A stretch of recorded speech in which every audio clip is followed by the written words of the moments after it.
The sun was bright on this special spring day in London. Prince William woke up early and looked out the window. Today, his family would go to Westminster Abbey for an important event. He felt both happy and a bit worried. As second in line to be king, he knew all eyes would be on his family. "Kate, are you awake?" he asked, turning to his wife, who was still in bed. Kate opened her eyes and smiled. "Yes, today is the big day. We should start getting ready." They had 3 children: Prince George, Princess Charlotte, and Prince Louis. All 3 would come with them to Westminster Abbey today. This would be little Louis's first big royal event. William went to check on the children. He found George already awake, looking at his small suit laid out on a chair.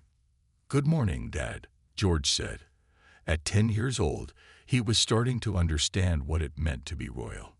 "Good morning, son. Ready for today?" William put his hand on George's shoulder. "I think so. Will there be many people watching us?" George asked. "Yes, quite a few. But you'll do great, just like you always do," William said with a warm smile. In Charlotte's room, Kate was helping the 8-year-old girl with her hair. Charlotte loved dressing up for special events and was excited to wear her new blue dress. "Mummy, will I need to curtsy today?" Charlotte asked. "Yes, dear. Remember how we practiced?" Kate showed her once more, and Charlotte copied her perfect royal curtsy.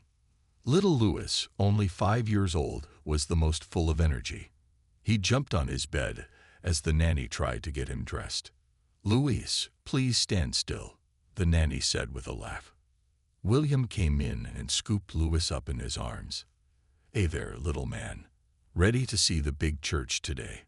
Louis nodded with big eyes. "Will it be loud?" "Sometimes, but we'll be right there with you," William promised. Downstairs, the staff had made breakfast. The family sat together at the table, talking about the day ahead. Kate made sure everyone ate well. She knew it would be a long day.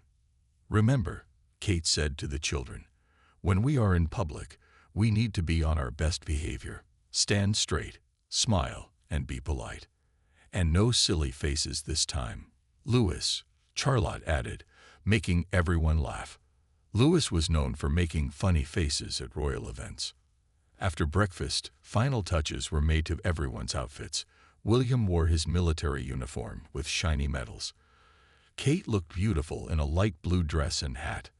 The children were dressed in their finest clothes, too. Outside, royal guards stood by 3 black cars.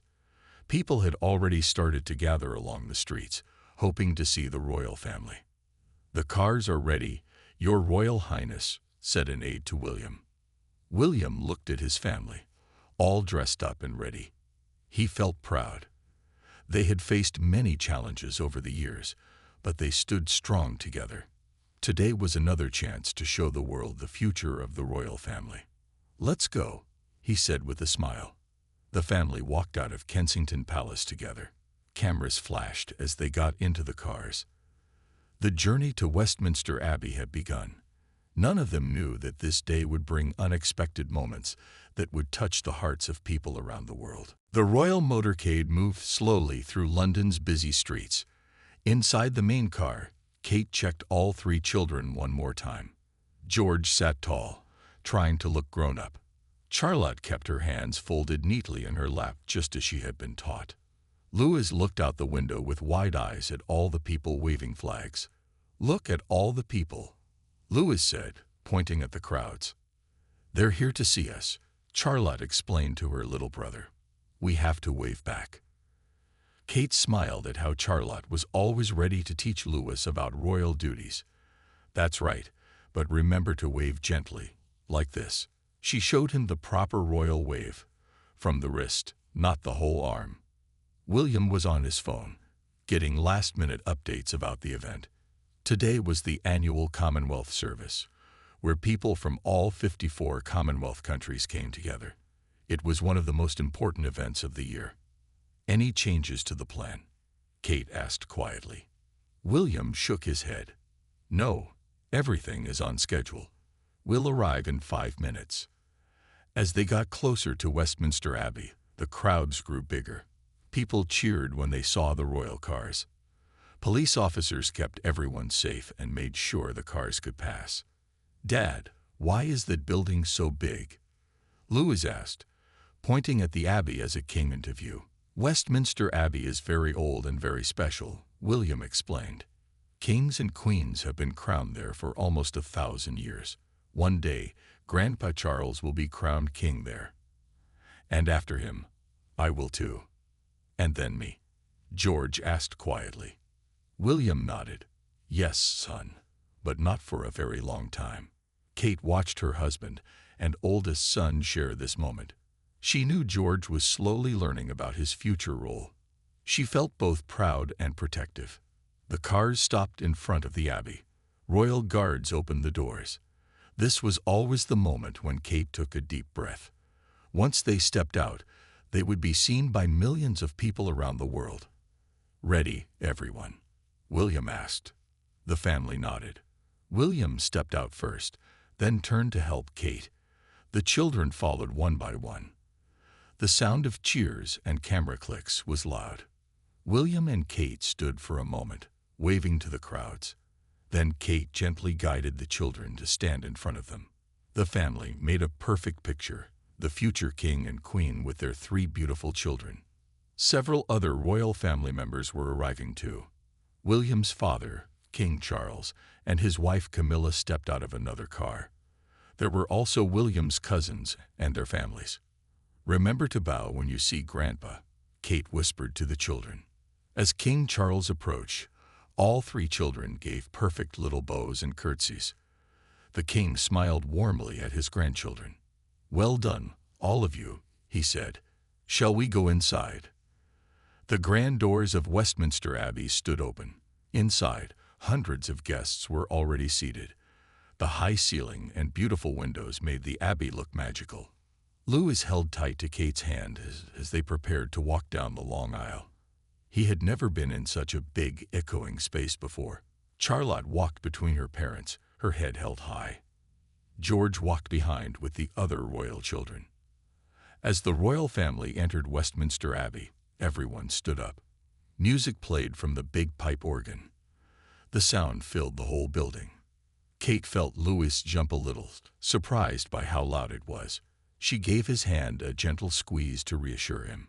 This was just the beginning of what would be a very special day for the royal family, a day that would test their poise and show the world what made them so beloved. Inside Westminster Abbey, William and Kate guided their children toward their seats in the front row.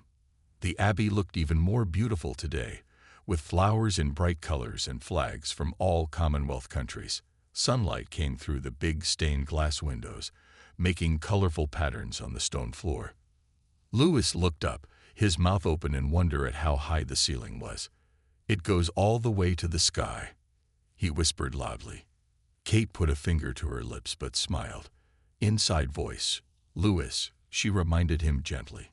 Many important people were already seated, prime ministers, ambassadors, and other royal families from around the world. Everyone turned to watch as William and Kate's family walked down the aisle. Charlotte noticed people smiling at her. She gave small waves to people she recognized. George walked straight ahead, trying to copy his father's serious face. William nodded at people he knew, showing George how to act. As they reached their seats, the children had to sit in a specific order. George sat next to William, then Charlotte, then Kate with Louis next to her. This way, Kate could keep Louis quiet during the long service. "Remember, 2 hours," Kate whispered to the children. "Then we can go home and have cake." The promise of cake made Louis smile. Sitting still for 2 hours would be hard for a 5-year-old, but Kate had brought small, quiet toys in her purse just in case. The Abbey fell silent as the king and queen arrived. Everyone stood up again. Louis stood on his seat to see better until Kate gently pulled him down. Music played as the king and queen walked to their special chairs. The service began with singing. A boys' choir in white robes sang beautiful songs. Their voices filled the whole Abbey. Charlotte tried to sing along, following the words in the program. George stood tall and serious. Louis watched the choir boys with interest. After the singing, an important church leader stood up to speak. He welcomed everyone and talked about peace and friendship between countries. William listened carefully. Kate helped Louis find a picture to color in the small activity book she had brought. As the speeches continued, Louis began to get restless. He swung his legs and whispered to Kate. "I'm bored," he said, not quite whispering quietly enough. Several people turned to look. William gave Kate a quick glance. They had been through this before with all their children. Kate reached into her purse and took out a small, quiet toy, a tiny Royal Guard figure that Louis loved. "Just for 5 minutes," she whispered. "Then back in my purse." Louis nodded happily and played quietly with the toy in his lap. Crisis avoided. Charlotte was watching a group of children from different Commonwealth countries who were seated nearby. They wore their traditional clothes, bright and colorful. She leaned toward Kate. "Mummy, can I talk to those children after?" she asked. "Yes, that's part of our job today," Kate said with a smile. Part of being royal was meeting people and making them feel welcome. Kate was proud that Charlotte understood this at such a young age. The service continued with more speeches and songs. George was paying close attention, sometimes looking at his program to follow along. William noticed and felt proud of his son's growing maturity. Suddenly, a loud bang echoed through the abbey as someone dropped a heavy book. Louis jumped in surprise and let out a small cry. People turned to look again. Kate quickly put her arm around him. "It's just a noise, nothing to worry about," she soothed. William leaned forward to catch Louis's eye and gave him a reassuring wink. Louis settled back in his seat, feeling better with both parents helping him. As the first hour of the service came to an end, Kate could see all 3 children were doing well so far.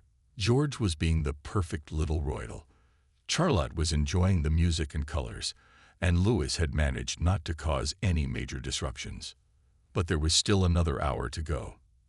The real test of the royal children's poise was just beginning. The service continued with a procession of flags. People from each Commonwealth country carried their national flag down the aisle. The bright colors and different designs caught Louis's attention, and he watched with real interest for the first time. "That one is Canada," George whispered to his siblings, recognizing the red and white maple leaf flag. "And that's Australia," Charlotte added, pointing discreetly at the flag with stars on a blue background. Kate was pleased to see the children interested in the ceremony. William had been teaching George about the Commonwealth countries, and it was clear Charlotte had been listening too. As the flags passed by, a woman in colorful African clothes stopped near their row. She smiled warmly at the children and gave them a small bow. Louis waved back excitedly. The woman seemed delighted by his friendliness. "Who was that?" Louis asked as she moved on. "That's the president of Ghana," Kate explained quietly. "A country in Africa." Louis nodded, trying to remember this new information. Kate made a mental note to show him Ghana on the map when they got home. She and William always tried to turn royal duties into learning opportunities for the children. The next part of the service included a dance performance by young people from Pacific Island nations. They wore grass skirts and flower necklaces. Their dance told stories of the ocean and fishing. Louis was fascinated. "Can I learn that dance?" he whispered to Kate. "Maybe we can try at home," she answered with a smile. The dancers moved with such energy that everyone in the abbey seemed to enjoy it. Even some of the oldest and most serious royal family members were smiling. Charlotte swayed slightly in her seat to the rhythm of the drums. After the dance, there was another speech. This time, Louis started to get really restless. He had been sitting still for over an hour now. He began to fidget and make faces at Charlotte, who tried not to laugh. Kate reached into her purse again, this time taking out a small pad of paper and a pencil. "Draw what you've seen today," she suggested to Louis. Louis took the paper happily and began to draw stick figures with crowns. This kept him busy for another 10 minutes. Kate looked over at William, who gave her an approving nod. They worked well as a team during these public events. Suddenly, a loud sneeze echoed through the Abbey during a quiet moment. Everyone turned to look. It was Louis, who looked surprised at the noise he had made. Some people smiled, others looked disapproving. "Bless you," William said clearly, putting a hand on Louis's shoulder. This simple, normal family moment made many people in the Abbey smile. It showed that even royal children were still children. A photographer caught the moment on camera. It would be in newspapers the next day. As the service moved toward its final part, the choir began to sing again. This time, they sang a song that the children knew from school. Charlotte and George both sang along quietly. Even Louis joined in for the parts he knew. Kate felt a wave of pride seeing her children participating. These moments in public were not easy for young children, but they were handling it so well. The final hymn required everyone to stand. As they stood up, Louis dropped his pencil. It rolled under the seat in front of them. Louis was about to dive down to get it, which would have caused a disruption. Quick as lightning, William put his hand on Louis's shoulder to stop him. "Leave it," he whispered. "We'll get it later." Louis looked disappointed, but stayed in place. Kate made a mental note to bring an extra pencil next time. As the hymn ended, the most important part of the ceremony began. The king would now walk through the Abbey, greeting selected guests. Everyone would need to bow or curtsy as he passed. "Remember what we practiced," Kate whispered to the children.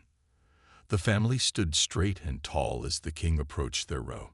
When he reached them, George bowed perfectly. Charlotte gave a graceful little curtsy, and Louis, trying his very best, gave a bow that was a bit too deep, making him wobble. The king smiled at his grandchildren with clear affection. This was another moment that showed the human side of the royal family, the love between generations that everyone could relate to. After the main service ended, the next challenge began. The royal family would now move to a reception area where they would meet and talk with guests. This was often the hardest part for the children, having to make small talk with strangers. As they left their seats, a small problem arose. Louis couldn't find his program, which had his drawing on the back. "I need my picture," he said, his voice rising with worry. Kate quickly scanned the area. "It must have fallen under the seat," she said. This was a tricky moment.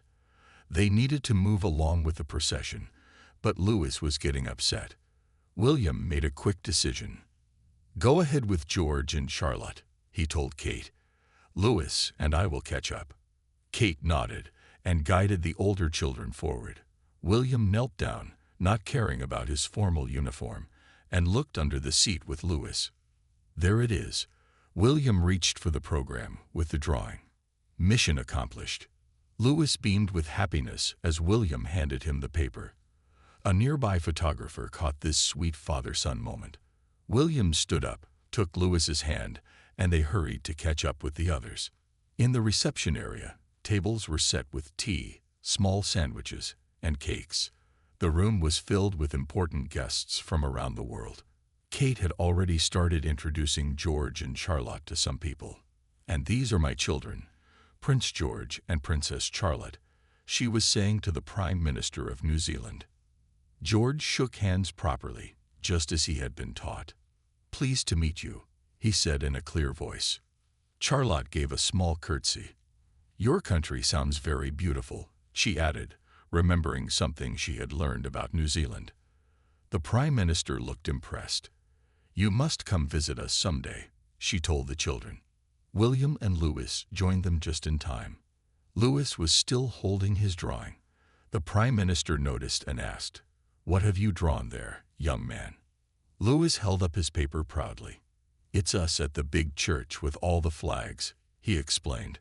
Everyone smiled at his simple description of the grand ceremony they had just attended. This was what people loved about the royal children, their innocent view of royal duties. As they moved through the reception, each family member had a role to play. William talked with world leaders about serious topics. Kate spoke with charity representatives. George and Charlotte stayed close to their parents, listening and learning. Louis moved between his parents, sometimes staying with William, sometimes with Kate. One special moment happened when they met a group of Commonwealth Scholarship students. These were young people from different countries studying in London. Charlotte seemed especially interested in a girl from India who was wearing a beautiful sari. "I like your dress," Charlotte said shyly. The student smiled widely. "Thank you, Your Royal Highness. It's called a sari. Would you like to feel the fabric?" Charlotte nodded and gently touched the colorful silk. Kate watched with approval as her daughter made this cultural connection. These were the moments that would shape Charlotte's understanding of the world. Meanwhile, George was speaking with a student from Canada who was studying space science. George had recently become interested in astronomy, and he had many questions. "Have you seen a real rocket?" George asked. The student told him about visiting a space center. George listened with great attention, his usual royal formality forgotten in his excitement about space. Across the room, William was helping Louis try some food from different Commonwealth countries. There were samosas from India, maple cookies from Canada, and fruit from Caribbean islands. "This is yummy," Louis declared after tasting a small piece of pineapple cake. A woman from Jamaica who had made the cake beamed with pride. "I'm so glad you like it, Your Royal Highness." These small, human interactions were what made such events successful. The royal family wasn't just performing duties, they were building real connections with people. As the reception continued, Kate noticed that all three children were beginning to get tired. They had been on their best behavior for nearly 3 hours now. She caught William's eye across the room and gave him their secret signal, a small tilt of her head that meant time to wrap up. William nodded and began to make his way toward her, bringing Louis with him. They had years of experience communicating silently in public settings. It was part of what made them such a strong team. As the family prepared to leave the reception, a surprise visitor approached them. It was an elderly man in a wheelchair, wearing a uniform covered with medals. He was a veteran from World War II, now 99 years old. The royal security team looked nervous about this unplanned interaction, but William saw the man and smiled warmly. "Sir Edgar," William said, recognizing the famous war hero. "What an honor to see you here today." The old soldier's face lit up. "Your Royal Highness, I didn't expect you would remember me." "Of course I do. We met at the D-Day anniversary 5 years ago," William replied. Kate brought the children closer. "Children, this is Sir Edgar. He's a very brave man who helped save our country during the war." The children looked at the old soldier with interest. George noticed all the medals. "Did you win all those medals for being brave?" he asked. Sir Edgar smiled. "Not for being brave, young prince, just for doing my duty, like your father does." Charlotte stepped forward with a question. "Were you scared in the war?" The old man looked at her with kind eyes. "Yes, princess, I was very scared. But sometimes we have to do things even when we're scared." Louis was looking at the man's wheelchair. "Why do you need that chair? Does your leg hurt?" "Louis," Kate began, worried that the question was too personal. But Sir Edgar laughed. "It's quite all right, Your Royal Highness. Yes, young man, my legs don't work so well anymore. I'm very old now." William saw a teaching moment. Sir Edgar and many others like him fought so that we could all be safe. That's why we honor them at services like today's. The photographer who had been following the royal family asked if they could take a picture with Sir Edgar. This wasn't on the schedule, but William agreed immediately. The family gathered around the wheelchair. Even Louis stood still and smiled for the camera.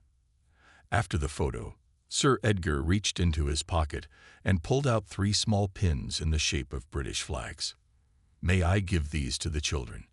I give them to all the young people I meet, to remind them of our country's history." "That's very kind," Kate said. "Children, what do you say?" "Thank you very much," the 3 children said together. George, Charlotte, and Louis each accepted a pin with proper thanks. Kate helped them attach the pins to their clothes. For the children, These simple pins would become special treasures, not because they were valuable, but because of who had given them and what they represented. As they finally prepared to leave, many people wanted to say goodbye to the royal family. William and Kate moved through the crowd, shaking hands and thanking people for coming. The children stayed close, following their parents' example. Outside Westminster Abbey, the royal cars waited. The family would now return to Kensington Palace. As they walked toward the cars, crowds of people still lined the street, hoping for one last glimpse of the royal family. "Wave to the people," Kate reminded the children. All three children waved to the crowds. People cheered and took pictures. This was the image the public loved, the future king and his family, approachable and friendly. As they reached the cars, William helped each child inside. Kate spoke briefly with their security team about the drive home. The day had gone well, with no major problems or security concerns. Inside the car, the children finally relaxed. Louis took off his shoes and wiggled his toes. Charlotte carefully removed her hat. George loosened his tie just a little bit. "Did we do well, Mummy?" Charlotte asked as the car pulled away. "You all did wonderfully," Kate assured them. "I'm very proud of you." William agreed. "You showed everyone what wonderful children you are. And Louis, you sat still for nearly the whole service." Louis grinned with pride at this special mention. For a 5-year-old boy, sitting still for so long was indeed an achievement.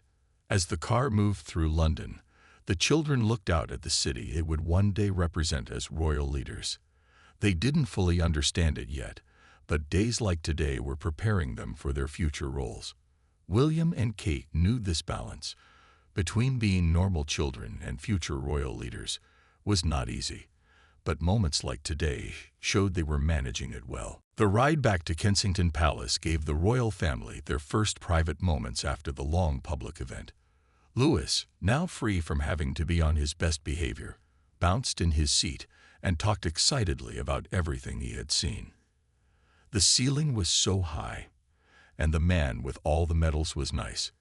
"Can I wear my pin to school tomorrow?" The words tumbled out of him. Kate smiled. "Yes, you can wear your pin. But remember, it's special, so be careful not to lose it."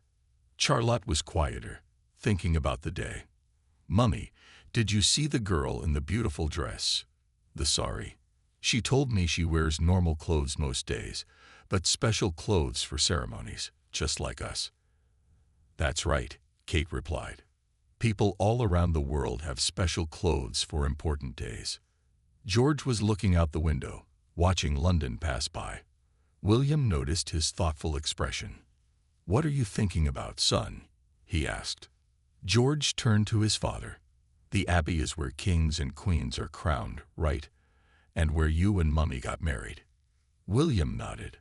"Yes, Westminster Abbey has been part of our family's history for hundreds of years. And one day I'll be crowned there too," George asked quietly. The car fell silent. This was a big question that showed George was beginning to understand his future role more deeply. William chose his words carefully. "Yes, but not for a very long time. First, Grandpa Charles will be king for many years. Then I will. You have many, many years to just be George before you need to think about being king." Kate reached across to touch George's hand. "And we'll be with you every step of the way." This was the balance they always tried to find, helping George understand his future while letting him have a normal childhood. The conversation moved to lighter topics as the car turned into the private roads of Kensington Palace. The children talked about what they wanted to do for the rest of the day. "Can we have cake now?" Louis asked, remembering Kate's promise from earlier. "Yes, Cook has made a special tea for us," Kate confirmed. As they arrived at their private apartments in the palace, the formal part of their day was finally over. The nanny met them at the door, ready to help the children change out of their formal clothes. "Did they behave well?" she asked Kate. "They were wonderful," Kate replied. Even Louis sat still for most of the service. The nanny looked impressed and gave Louis a high five. "Well done, young man. William and Kate went to change out of their formal clothes too. In their bedroom, they finally had a moment alone together. "That went better than I expected," William said, removing his military medals. Kate nodded as she took off her hat. "They're getting so good at these events. Even Louis is learning." "Did you see George's questions about being crowned? He's really starting to think about it all," William said, his voice showing both pride and concern. "We knew this would happen. He's at the age where he's connecting the dots," Kate replied. "I think we're handling it well, letting him know the truth but not putting pressure on him." William agreed. "We're doing better than my father's generation did. They didn't talk about it enough." This was something William and Kate had promised each other from the beginning. They would be open with their children about royal duties, but would give them as normal a childhood as possible. After changing into casual clothes, they joined the children for tea in the family dining room. The formal palace dining rooms were only used for official guests. For family meals, they used a smaller, cozier room with comfortable chairs and children's artwork on the walls. Cook had prepared a special tea with sandwiches, scones, and a chocolate cake. The children's eyes lit up when they saw the cake. "But first, sandwiches," Kate said firmly. "Cake comes last." The family sat together, eating and talking about the day. Each child shared their favorite part of the service. "I liked the dancers," Louis said through a mouthful of sandwich.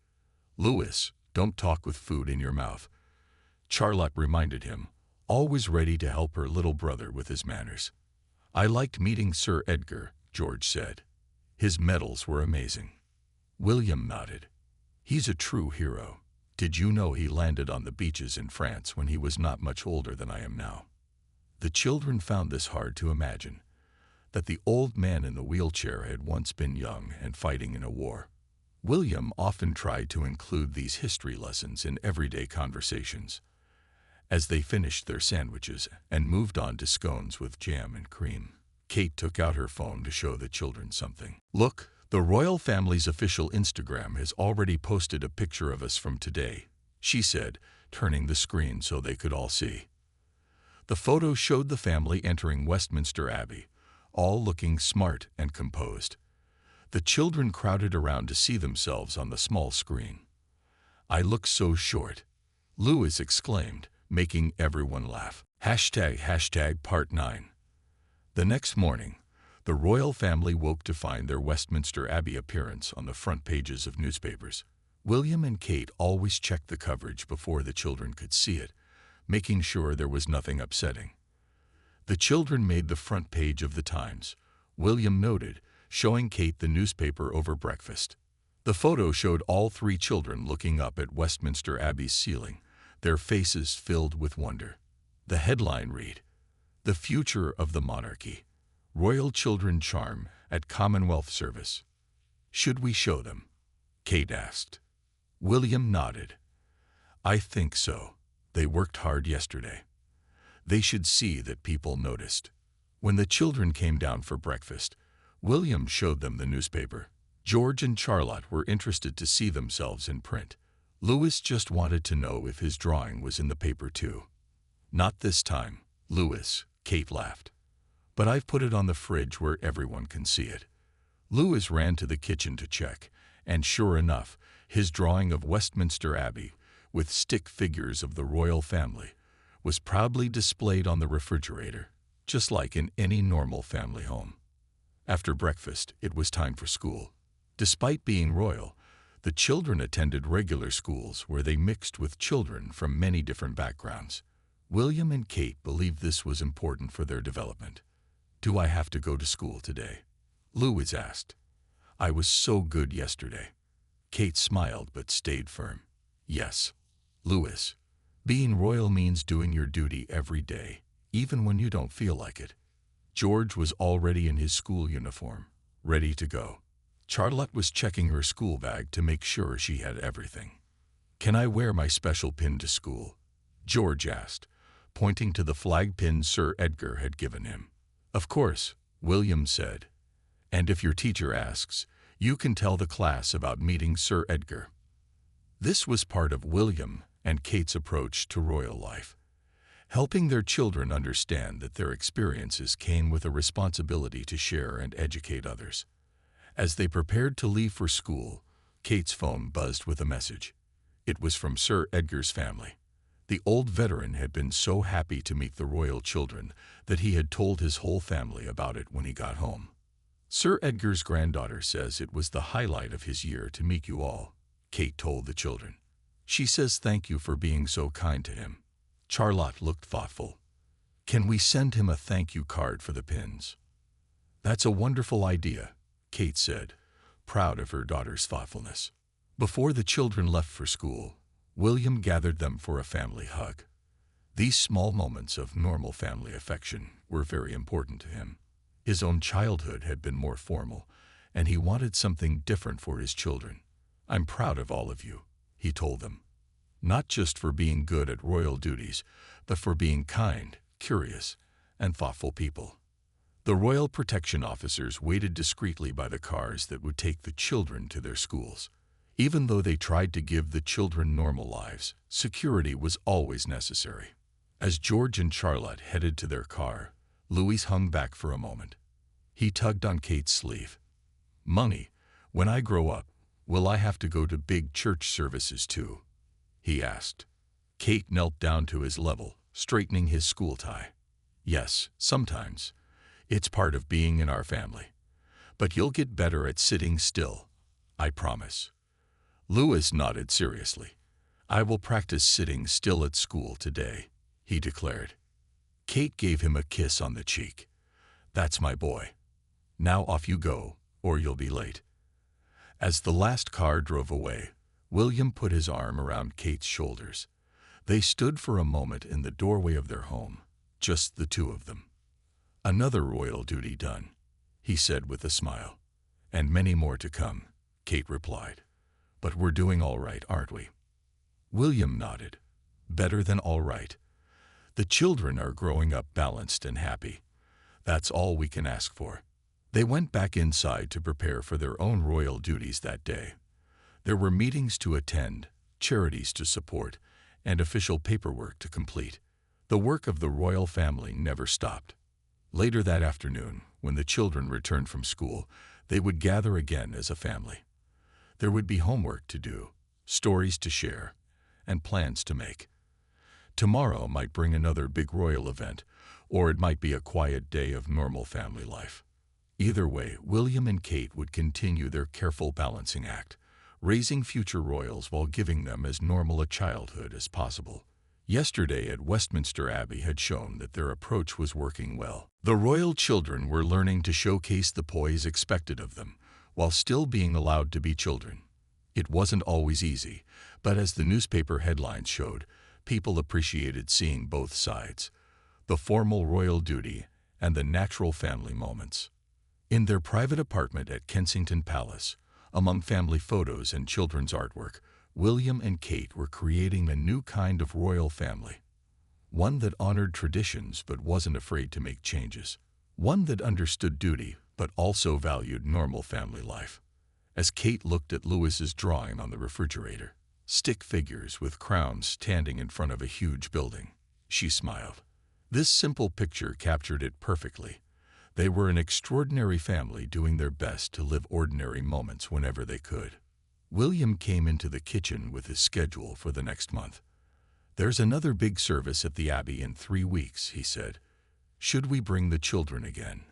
Kate looked at Louis's drawing once more and nodded. Yes, they're ready. And each time, it gets a little easier. That was the story of their royal life. Duty by duty, day by day, finding the balance between the weight of the crown and the warmth of family love. Yesterday at Westminster Abbey had been just one day in that lifelong journey, but an important one that showed they were on the right path. The public had seen the perfect royal family they needed to see, poised, dignified, and united. But behind the scenes, they were also just William, Kate, George, Charlotte, and Louis, a family figuring things out together, one step at a time. And that perhaps was their greatest success of all.